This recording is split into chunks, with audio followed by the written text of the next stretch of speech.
So yun na nga mga katwinkle, ito na po ginagawa naming recipe.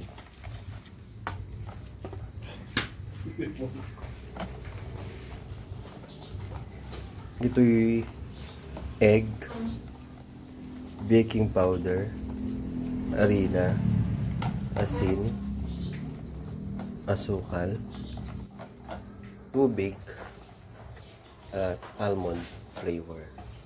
Pwede rin siyang vanilla syrup or cinnamon powder. Lagyan mo na ikin. Tapos, lagyan mo na daw kini. So, yung ihaw naman sa kahirapan. Iahon natin siya sa kahirapan. Transfer lang with the strainer para walang buo-buo.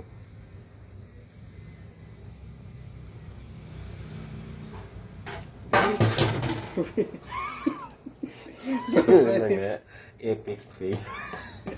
Muntik lang matapon. So, overflowing love with no gender preference.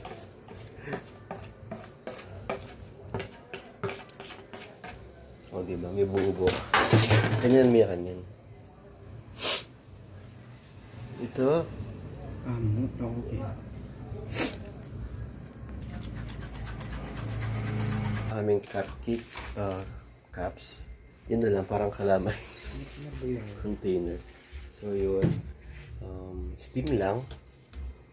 Wala kaming steamer, kaya kawalit may tubig. Siyempre, set the fire. Low fire lang. Tatakpan. Ito na po yung finished product. Sisig. Joke lang po. Apon po ng tela para hindi lumabas yung usok. Tapos takarapan ng takip. Make sure lang po na wag lumabas yung steam around the corners. Tapos syempre kailangan meron kang PCS ulog. So yun guys, tinanggalan namin yung cover. Tapos nilagyan na namin ng wala kaming cubes na cheese, kaya grated cheese na lang. Hidden cheese na ginamit namin para may lasa at kasama cheese. Si cheese is Cordero. So, in a few minutes okay na to. Ano ko muna ng tinidor. Tusok-tusok natin siya. Isipin nyo na lang yung X nyo na siya yung tinutusok nyo.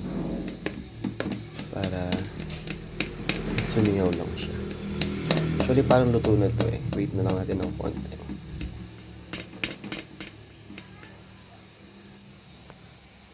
So, ito na po yung finished product. Oy, usok-usok pa.